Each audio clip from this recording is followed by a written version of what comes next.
Dear student, आज हम पढ़ेंगे क्लास 7 हिंदी लेसन 5। लेसन का नाम है दांत हैं तो जहान है। इस लेसन के लेखक हैं श्रीनिवास वत्स।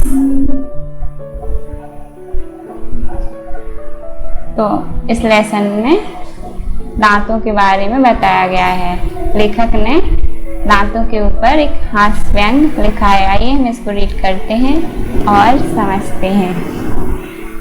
शरीर के सभी अंगों का पृथक पृथक विश्लेषण करने के पश्चात मैं इस निष्कर्ष पर पहुंचा हूं कि इस पंचभूत शरीर में कुछ अंग ऐसे हैं जो महीने में एक आध बार ही काम आते हैं। मैंने पूरे माह शरीर के प्रत्येक अंग द्वारा निष्पन्न कार्य का आंकड़ा तैयार किया है और पाया है कि यदि शरीर में एक आध अंग का बोझ कम भी हो जाए तो कोई अंतर नहीं आएगा, क्योंकि परमात्मा ने कुछ चीजें तो मात्र सजावट के लिए लगा रखी हैं। उदाहरण बाल। अब आप ही बताओ, क्या गंजे आदमी की कार्य क्षमता किसी बालों वाले से कहीं भी कम है?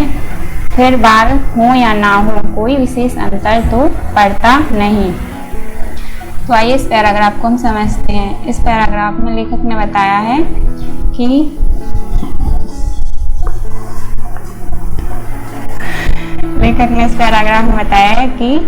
उसने शरीर के अंगों का अलग अलग विश्लेषण करने के बाद पाया है कि इस शरीर में कुछ अंग तो ऐसे होते हैं जिनका काम महीने में एक आध बार, एक ही दो बार होता है। तो उसने बताया है कि परमात्मा ने कोई शरीर में कुछ तो ऐसे अंग लगा रखे हैं, कुछ चीजें ऐसी हैं जो मात्र सजावट के लिए हैं। जैसे उदाहरण के लिए बाल, क्योंकि बालों से कोई फर्क नहीं पड़ता। अगर किसी इंसान के बाल नहीं होंगे तो उसके कार्य करने की क्षमता पर कोई विशेष अंतर नहीं पड़ेगा, वो तो सिर्फ सजावट के लिए है। Next paragraph.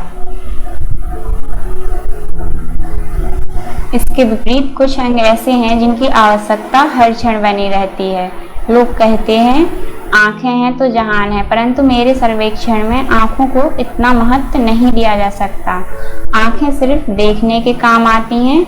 मैंने 2/3 उम्र इनसे काम ले लिया है और इनसे जो चीजें या हालात देखे हैं उन्हें देखकर इस निर्णय पर पहुंचा हूं कि अब और कुछ देखने को जी नहीं चाहता। छल फरेब से भरी दुनिया देख ली, शोषण देखा, अन्याय देख लिया। और यदि 1/3 उम्र बिना कुछ देखे गुजर भी जाए तो क्या फर्क पड़ेगा? मैं शांति प्रिय आदमी हूँ, अतः कोई आंख दिखाता भी है तो चुपचाप उसकी आंख देख लेता हूँ। समय के साथ लोग आंख फेर लेते हैं। सोचता हूँ यदि आंख ना होती तो मुझे किसी की आंख क्यों देखनी पड़ती? भले ही कोई आंख फिरा लेता तो मुझे क्या फर्क पड़ता? लेकिन अब जब ये शरीर से चिपकी हैं तब तक अच्छा बुरा सब कुछ देखना पड़ेगा। इस पैराग्राफ में समझते हैं कि लेखक ने ये बताया है कि बालों के विपरीत कुछ अंग ऐसे हैं जिनकी आवश्यकता हर क्षण बनी रहती है। जैसे कि कुछ लोग बोलते हैं आंखें हैं तो जहान है। ऐसा क्यों बोलते हैं? क्योंकि आंखों से हमें हर चीज दिखाई देती है, परंतु लेखक ने अपने सर्वेक्षण में आंखों को इतना महत्व नहीं दिया है।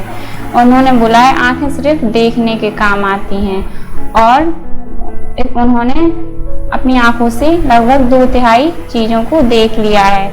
अच्छा देखा, बुरा देखा और शोषण देखा, अन्याय देखा। और लेखक ने बोला है मैं एक शांति प्रिय आदमी हूँ, अतः कोई आंख दिखाता है तो चुपचाप देख लेता हूँ। मैंने ये भी देखा है कि लोग समय के साथ आंख फेर लेते हैं। तो इसीलिए लेखक का मानना है कि यदि आंख नहीं भी होती तो मुझे किसी की आंख क्यों देखनी पड़ती? मतलब कि जैसे कोई आंखें दिखा रहा है गुस्से में, तो अगर हमारी आंख नहीं होंगी तो हम कैसे देखेंगे? और भले ही कोई आंख फिरा ले तो मुझे कोई फर्क नहीं पड़ता। यहाँ पे मतलब जैसे कोई आंख फिरा ले, मतलब भी ना रखे, तो भी अगर हम देखें नहीं तो हमें कोई फर्क नहीं पड़ेगा। लेकिन जब तक आंखें हमारे शरीर से चिपकी हैं, मतलब हमारी आंखें हमारे शरीर में हैं, तब तक हमें अच्छा बुरा सब कुछ देखना पड़ेगा। अभी नेक्स्ट पैराग्राफ देखते हैं। मेरी तालिका में सर्वाधिक विशिष्ट अंग है दांत। जैसे कि नाम से ही इसके महत्व की सुगंध आती है। मेरी मान्यता है दांत हैं तो जहान है। जैसे सांप के दांत 2 निकाल सांप के दांत निकाल दो, फिर सांप का सर्वत्र ही नष्ट हो जाएगा। कुत्ते के दांत ना हो तो वह कितना ही भौंकता रहे, कौन डरेगा। इसी तरह यदि मनुष्य के मुंह में दांत नहीं है तो उसका जीवन निरर्थक है। भले ही आप किसी को दांतों से काटो मत, पर इसका मनोवैज्ञानिक प्रभाव तो बना ही रहता है कि उसके मुंह में दांत हैं। जब बंदर घुड़की देता है तो वह दांतों की लंबाई चौड़ाई दिखा देता है और घुड़की वाला प्राणी स्वतः 2-4 गज पीछे हट जाता है। इस पैराग्राफ को हम समझते हैं। लेखक ने अपनी तालिका में सबसे विशिष्ट अंग किसे माना है? दांत को। उन्होंने बोला है दांत है तो जहान है, और बताया है कि अगर जैसे कि आपने देखा होगा सांप के दांत निकाल दो तो उसका तो वो कुछ काम का नहीं रहता, क्योंकि आपने देखा होगा सांप दांतों से ही काटता है। अगर उसके दांत नहीं होंगे तो उससे कोई भी नहीं डरेगा। इसी प्रकार कुत्ते के दांत ना हो तो वह कितना ही भौंकता रहे और उससे कोई नहीं डरेगा। हम भी कुत्ते से क्यों डरते हैं? अगर वो जोर जोर से भौंकता है कि हमें काट ना ले, और इसीलिए हम उससे दूर रहते हैं। इसी तरह यदि मनुष्य के मुंह में दांत नहीं होंगे तो उसका जीवन निरर्थक है, मतलब उसके जीवन का कोई अर्थ नहीं है। भले ही आप किसी के दांतों को काटो मत, मतलब आप इससे कोई फर्क नहीं पड़ता कि आप दांतों से कुछ काट रहे हैं, परंतु मुंह में दांत होना आवश्यक है। अभी नेक्स्ट पैराग्राफ देखते हैं। जिस आदमी के जितने लंबे दांत होते हैं मैं उसे उतना ही आदर देता हूँ। लंबे दांत होने का सबसे बड़ा लाभ यह है कि इससे लोग उसके हंसमुख या रुदनमुख होने का अंदाज नहीं लगा सकते। खुशी या गमी के अवसर पर उसके चेहरे के हाव भाव बदलने की आवश्यकता नहीं। जाकी रही भावना जैसी वाली बात यहाँ पे पूर्ण रूपे चरितार्थ हो जाती है। खुशी के अवसर पर आपको लंबे दांतों वाला आदमी ना हंसते हुए भी हंसता नजर आएगा। इसी तरह शोक सभा में उसके दीर्घ दंत स्वतः रुदन का दरिया बहा देते हैं। इस पैराग्राफ में ये है कि लेखक ने ये माना है कि जिस आदमी के जितने लंबे दांत होंगे लेखक उसको ही उतना ज़्यादा आदर देता है, क्योंकि लंबे दांत होने का सबसे बड़ा लाभ क्या है कि अगर किसी के चेहरे पे उदासी भी है तो भी वो हंसमुख दिखाई देगा, हंसता हुआ नजर आएगा। और खुशी या गम के अवसर पर भी चेहरे के हाव भाव बदलने की आवश्यकता नहीं है। जैसे यदि हम कहीं खुशी के अवसर पर जाते हैं तो अपने मुंह पर हंसी रखते हैं, और अगर कहीं गम के मौके पर जाते हैं तो हम वैसा हाव भाव प्रदर्शन करते हैं। यहाँ पे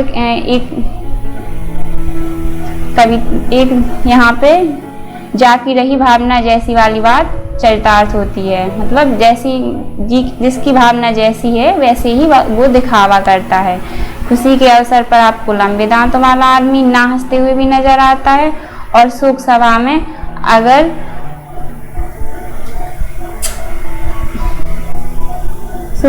उसके दीर्घदंत, मतलब कि जो दीर्घदंत आगे वाले दांत होते हैं वो स्वतः मतलब अपने आप रोने जैसे दिखाई देते हैं। अभी नेक्स्ट पैराग्राफ देखते हैं। कहते हैं हाथी के खाने के दांत और तथा दिखाने के दांत और होते हैं। हाथी ने दांतों के महत्व को समझा होगा, तभी तो दांतों का डबल सेट लगवाया है। जरूर उसने लंबे दांतों वाले मनुष्य से प्रेरणा लेकर ऐसा किया होगा। दांतों के बिना मनुष्य ना तो रो सकता है और ना ही हंस सकता है। हमें जब भी किसी से कोई चीज मांगनी होती है तो पहले दांत खिसकाकर हल्का मुस्कुराना पड़ता है ताकि दाता प्रभावित हो। अब यदि दांत ही नहीं होंगे तो खिसकाएंगे क्या? लेखक यहाँ पे बताता है कि कहते हैं हाथी के दांत खाने के और दिखाने के और होते हैं। आपने ये कहावत सुनी भी होगी। तो इसी प्रकार दांतों के महत्व को लेखक ने समझाया है कि मनुष्य ने भी जरूर हाथी के दांतों से प्रेरणा लेकर हाथी के दांतों से प्रेरणा लेकर ऐसा करना सीखा होगा। दांतों के बिना ना तो मनुष्य रो सकता है और ना ही हंस सकता है। और हमें जब भी किसी से कोई चीज मांगनी हो, कुछ सहायता मांगनी हो, तो पहले हम दांत खिसकाकर मतलब दांत दिखाकर थोड़ा सा मुस्कुराते हैं। ऐसा क्यों करते हैं? ताकि जो सामने वाला है जिससे हमें कुछ मदद चाहिए या कुछ लेना है वो उससे प्रभावित हो। और अगर हमारे दांत ही नहीं होंगे तो हम कैसे हंसेंगे और कैसे उस पर कुछ प्रभाव पड़ेगा। इसीलिए लेखक ने दांतों को ज़्यादा महत्व दिया है। Next paragraph. ऐसे ही आश्चर्यजनक दृश्य को देखकर दांतों तले उंगली दबाना आवश्यक है। तात्पर्य यह हुआ, आश्चर्यजनक दृश्य वही व्यक्ति देख सकता है जिसके मुंह में उंगली दबाने के लिए दांत हो। आपने देखा होगा कि जब भी हम कुछ आश्चर्यजनक मतलब कुछ अद्भुत चीज देखते हैं तो आपने ये कहावत सुनी होगी, मुहावरा है एक, दांतों तले उंगली दबाना। तो इसी को लेखक ने बताया है। और लेखक ने इसमें बताया कि यदि व्यक्ति के दांत ही नहीं होंगे तो वो कुछ भी देखकर दांतों तले उंगली दबाएगा कैसे। इसीलिए लेखक ने दांतों को सर्वाधिक महत्व दिया है। Next paragraph. सर्दी का अंदाज दांत किटकिटाने से लगता है। शीतलहर में लोग दांत किटकिटाकर ठंड पर अपना गुस्सा झाड़ते हैं, पर जो बेचारे दंत विहीन हैं वे इस सुख से भी वंचित रह गए। आपने देखा होगा कि जब ज़्यादा सर्दी होती है तो हमारे दांत किटकिटाने लगते हैं। तो इसीलिए क्या करते हैं लोग, शीतलहर मतलब कि ज़्यादा सर्दी में लोग दांत किटकिटाकर ठंड पर अपना गुस्सा दिखाते हैं, लेकिन जो बेचारे जिनके दांत ही नहीं हैं वो इससे भी वंचित रह जाते हैं। नेक्स्ट पैराग्राफ है, लोग दांतों में सोने चांदी के तार जुड़वाते हैं। यह इस बात का सूतक है कि वे लोग अपने दांतों को सोने चांदी से भी अधिक महत्वपूर्ण मानते हैं। फिर माने क्यों नहीं, आखिर दांत ही तो शरीर का सबसे वफादार अंग है। आपने सुना होगा कि लोग दांतों में सोने और चांदी के तार जुड़वाते हैं। तो यह इस बात का सूतक मतलब यह इस बात को बताता है कि दांत कितने महत्वपूर्ण हैं और कितने शरीर के लिए आवश्यक हैं। नेक्स्ट पैराग्राफ है, आकार के अनुसार दांतों के दो प्रकार हैं। लेखक ने आकार के अनुसार दांतों के दो प्रकार बताए हैं। प्रथम वे जो मुंह की परिसीमा में समाये रहते हैं तथा यदा कदा ही होंठों से बाहर झांकते हैं। और दूसरे वे बताए हैं वे दीर्घदंत मतलब सामने के दांत जो लंबे होते हैं, जिनके आवास हेतु होंठ छोटे पड़ते हैं तथा उन्हें अधिकतर समय होंठों से बाहर बिताना पड़ता है। नेक्स्ट पैराग्राफ है, यद्यपि बोलने का सारा उत्तरदायित्व जीभ का है, परंतु वह दांतों से डरकर ही सही बोलती है। दांत टूटते ही मनुष्य के मुंह से अशुद्ध शब्द निकलने प्रारंभ हो जाते हैं।